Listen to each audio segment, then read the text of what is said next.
Hey everybody, it's Travis Holzem with Food Force Abundance, Minnesota, coming to you from Glen, Flora, Wisconsin.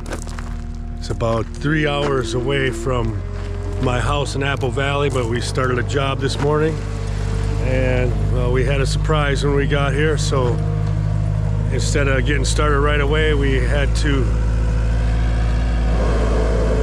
basically figure out a way to move all of our materials about a quarter mile by a bobcat and by wheelbarrow and by just pure labor. I wasn't told about this path. It's overgrown, so I had to make a path for us to get through. I'm gonna take you on a walk and show you what we're doing here, but we're outside the area and just about getting everything to the site that we're working on, and then we can get motoring. Once we get everything there, we don't have to come back out here again. And then we got to move the mulch and the soil in. And here we got a pile of mulch here, pile of soil, and skid steer's way up there. That's where we got to move. And a trailer full of trees and the fence was in there. I'm going to take you on a walk down here and show you what we're working with. So basically you can see these trees that are across here. Well, imagine that all the way down. So could not get a delivery truck back there for my soil or mulch because the trees are overgrown and they could not get back there. And once I came in here and started running all the trees down, it's been raining lately, so it's kind of muddy in here now, so just kind of crappy way to start. But we got a path now, as you can see here. But what we're doing is I'm putting up a 80-foot long by 50-foot wide deer fence, 8-foot high deer fence, and it's made by a company called deerbusters.com.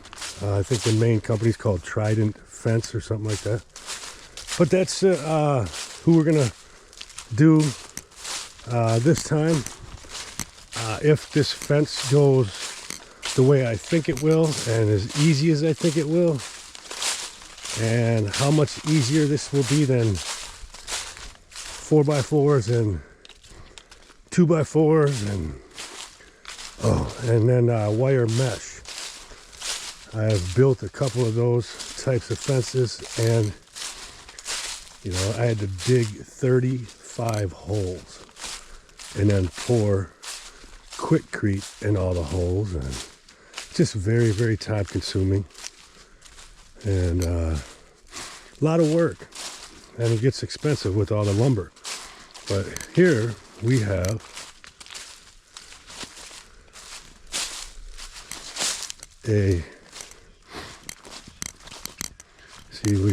I'll show you, I flattened out this area over here, but we're bringing, here's my fence right here, the metal posts.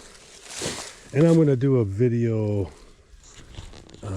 of me actually putting this fence up, because if it works the way I think it will, and it's going to be a very nice fence, I'm going to become a distributor for them. So in the future, my company can make a little money off of these fences by selling them to clients or just recommending them to the clients, and then I can install them, or my company can install the fence. Because every time you do these, they're going to get much easier. But basically, all I have to do for cement is put in the 4 corners. So we got 4 corner posts. See, look, we're starting to get a path all the way where we need to go. Look how far that is. Oh, it just sucks to go this far.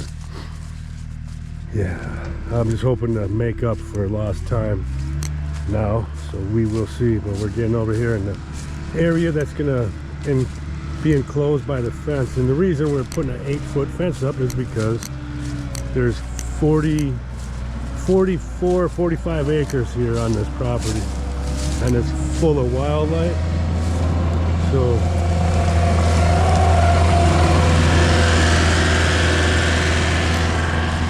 So we have to make sure that the deer are not going to eat all the plants. So as you can see, I have leveled an area here, and all this grass is, these long grasses are starting to die off because it's getting to the end of the season. So basically gonna sheet mulch all this, or the edges, and then in the spring when I come back, gonna put some gravel in the main areas, and then there'll be, well, sheet mulching all the way around the outer edge of the fence.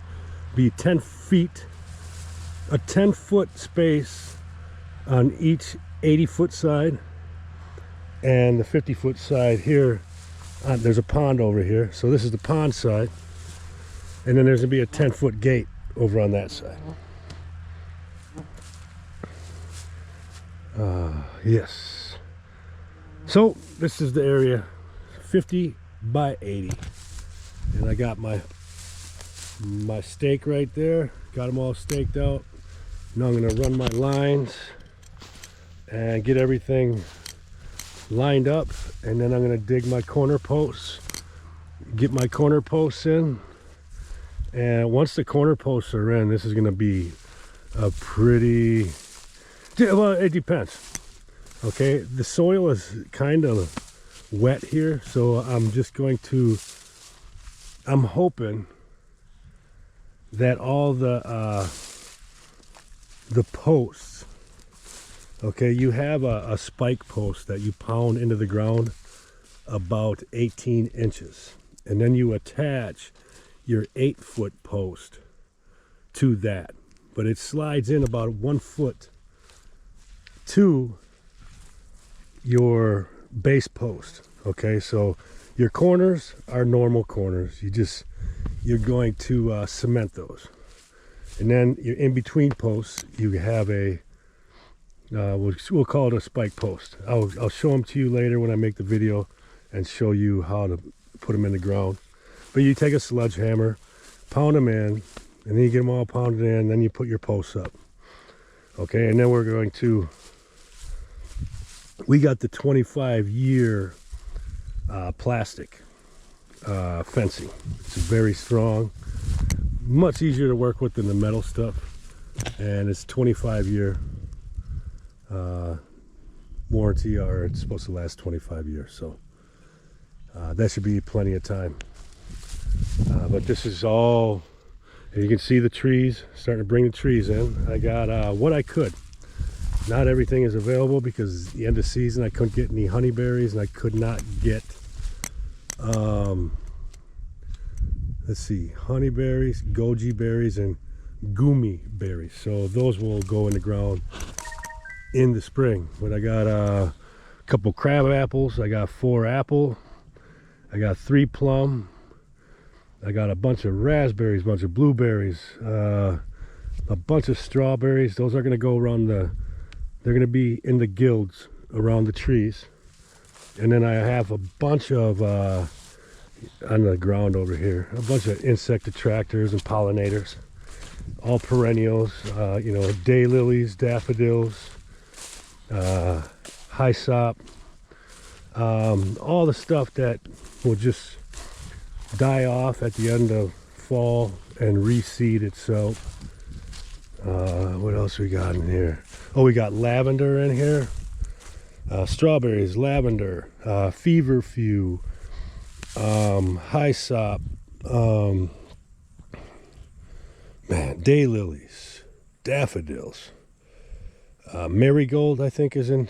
If I don't have them in here, I brought some seeds to put in the ground right now, so they'll be ready to go in the spring. And I have a bunch of seeds for comfrey. So everything I could not get in the ground, there's a lot of stuff you can still put in the ground as seeds. So that's what we're going to do. We're going to seed everything else. So it will, as soon as the ground starts to thaw out in the spring, that stuff will start to germinate and start growing. But here, 50 by 80, and in about half an hour I'm going to have my first hole dug, my first post in the ground. And once I get the 4 corner posts up, and then I got to measure off for the 10-foot gateway. So I got those 2 posts. So the most important posts I want to get in today, there's 6 of them. So the 4 corners and the 2 doorway posts. Once those are up, this whole thing's gonna go pretty good. And I got my son Brent and Tariq, his best friend Tariq, and we are here in Glen, Flora, Wisconsin, 3 hours away from home. We're gonna spend the night in a hotel tonight, and then tomorrow. And depending on how the rest of today goes, if the fence goes well, we should be able to, with the 3 of us, we should be able to finish the fence and hopefully get everything sheet mulched and planted. Because, you know, I got the battery operated auger, so it goes pretty fast digging holes for these trees. And a lot of these other trees, we don't have to dig very deep